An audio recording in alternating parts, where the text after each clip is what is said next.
عرض سريع لل 4K تابلت من الباناسونيك. طبعا اسم التابلت ومعلومات التابلت: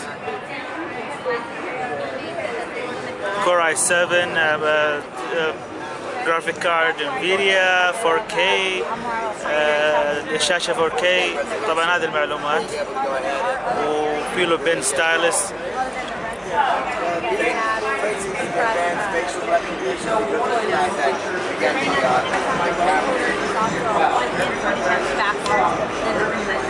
طبعا هذا الايثرنت 1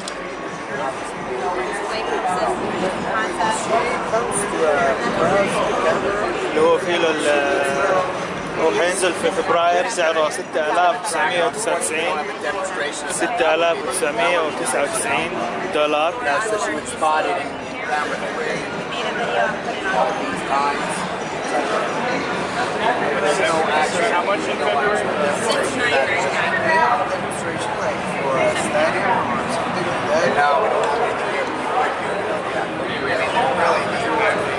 It's under 6 pounds. It's from Tupperware family.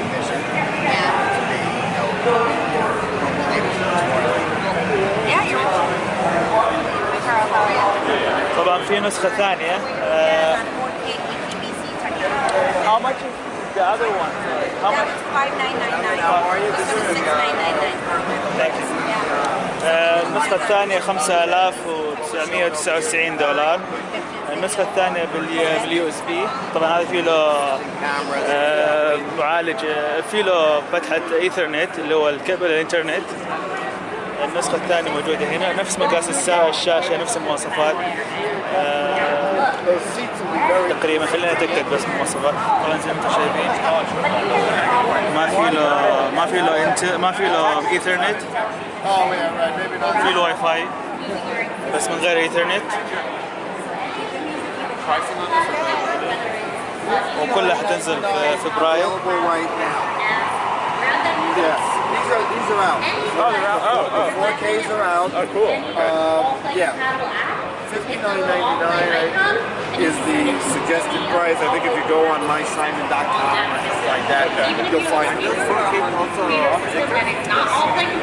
لا طبعا الفرق هنا، اعذروني، الفرق هنا هذاك الاي 7 هذا الاي 5.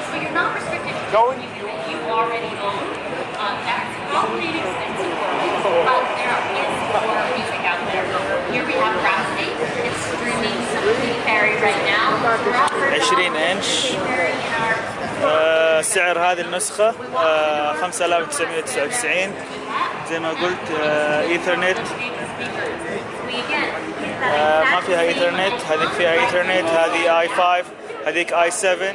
النسخة هذه يو تي بي 5 والنسخة الثانية يو تي بي 7. او راح ارجع اكد لكم معلومة في تكست على الفيديو. هذا ال 4K تابلت من باناسونيك وموجود حاليا، له تاتش باد. كلها تقدر تستعمل فيها القلم او الستايلس، وموجودة في الاسواق في فبراير. طبعا الله اعلم عن السوق السعودي او السوق العربي.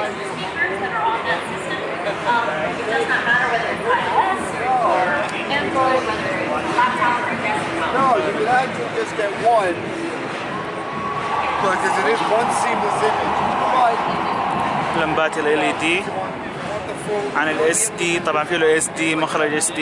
اما لمبات ال LED تبع الهارد ديسك السيستم.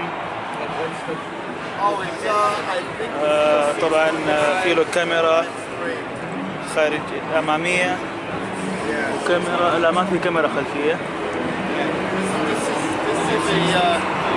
فما اقدر اشيل الجهاز لانه ماسك الكاميرا في يدي. بس راح احط رابط برضه على معلومات الجهاز. عرضت لكم حاليا ال 4K تاتش باد من باناسونيك، الام بي 7 والام بي 5. الام بي 5 كور اي 5 والام بي 7 او بتاكد من الاسم بالضبط هو ام بي 7 ولا لا. الكور اي 7 الكور اي 7 يجي معاه ايثرنت، الكور اي 5 ما يجي معاه ايثرنت، كلها فيها يو اس بي 3. ما ادري المواصفات الثانيه اللي تفرق عن الجهازين. الفرق بينهم $1000. الكور اي 7 6999 حينزل فبراير. الكور اي 5 5999 وبرضه اعتقد متوفر حاليا او حينزل فبراير.